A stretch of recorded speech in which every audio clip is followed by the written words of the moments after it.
আমাদের একটা প্রতিবেশী দেশ আছে, আমরা আমাদের দেশ নিয়ে যত ভাবি তারা তার চেয়ে বেশি ভাবে।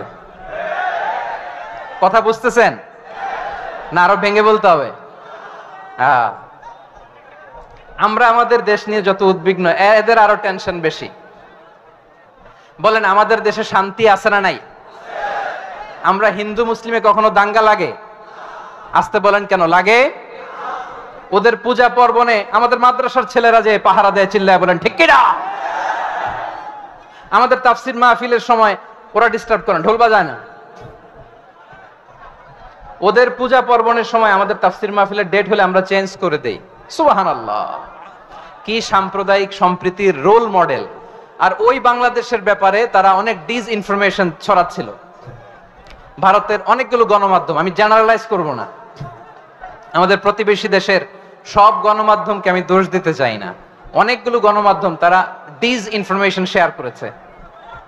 ডিস ইনফরমেশন আর মিস ইনফরমেশনের পার্থক্য আছে। মিস ইনফরমেশন না জেনে ভুল বুঝে একটা মিথ্যা বা ভুল তথ্য ছড়িয়ে দেয়া, এটার ক্ষমা আছে, এটার কি আছে? আর ডিস ইনফরমেশন মানে ইচ্ছা করে, প্ল্যান করে, ম্যাপ করে, ছক এঁকে মিথ্যা, গুজব, রটনা সোশ্যাল মিডিয়ায় ছড়ানো, এটার ক্ষমা আছে? আওয়াজ করে বলেন, ক্ষমা আছে? ভারতের কিছু গণমাধ্যম তাই করেছে। আমরা ব্যথিত হয়েছি, আমাদের হৃদয়ে রক্তক্ষরণ হয়েছে। আমাদের প্রতিবেশী দেশকে বলতে চাই, আমাদের দেশ নিয়ে আপনাদের ভাবার দরকার নাই, নিজের চরকায় তেল দেন, নিজের দেশ নিয়ে ভাবেন। গত মাসের ভয়েস অফ আমেরিকার রিপোর্ট, বাংলাদেশে সংখ্যালঘু জনগোষ্ঠী আগের চেয়ে বেশি নিরাপত্তা পাচ্ছে। Report voice of America, Muslim report নাকি? মুসলিম জরিপ, ভয়েস অফ আমেরিকা। কথা বুঝে নাই বোধহয়।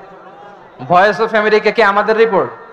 না, ভয়েস অফ আমেরিকার জরিপ, বাংলাদেশের সংখ্যালঘু জনগোষ্ঠী আগের চেয়ে ভালো নিরাপত্তা পাচ্ছে।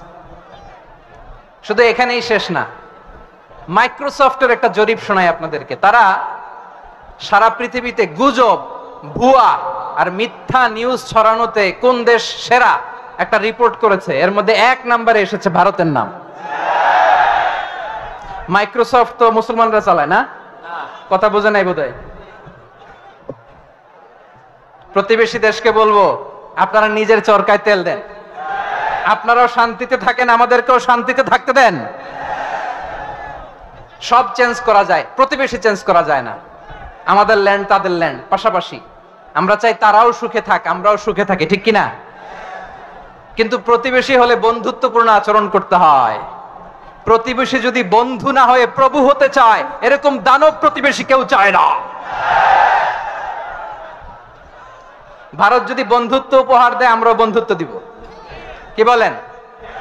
তারা যদি বন্ধু সুলভ আচরণ করে, আমরাও বন্ধুত্ব উপহার দেব। কারণ আমাদের পররাষ্ট্র নীতি হচ্ছে সবার সাথে বন্ধুত্ব, কারোর সাথে বৈরিতা নয়। আলহামদুলিল্লাহ বলেন, কত চমৎকার পলিসি আমাদের। আমরা নির্বিবাদী, আমরা বাংলাদেশিরা শান্তিকামী। We are proud of that. এজন্য আমরা গর্ববোধ করি। আমাদের পররাষ্ট্র নীতি সবার সাথে বন্ধুত্ব, কারোর সাথে শত্রুতা নয়। তাই প্রতিবেশী দেশকে বলবো, আমার ভাইয়েরা, আপনারাও আমাদের ভাই, বন্ধুত্ব দিলে বন্ধুত্ব পাবেন। বন্ধুত্ব ইজ ওয়েলকাম, দাদাগিরি নয়। বন্ধুত্ব ওয়েলকাম, দাদাগিরি নয়। Loud and clear. ভারত যদি বন্ধুত্ব দেখায়, বন্ধুত্ব পাবে। কিন্তু ভারত যদি বাংলাদেশে আধিপত্যবাদ বিস্তার করতে চায়, বাংলাদেশের 18 কোটি জনগণ সেটা রুখে দেবে। ভারত যদি গৌর গোবিন্দের ভূমিকায় নামতে চায়, দেশের 18 কোটি মুসলমান শাহজালালের ভূমিকায় নামবে।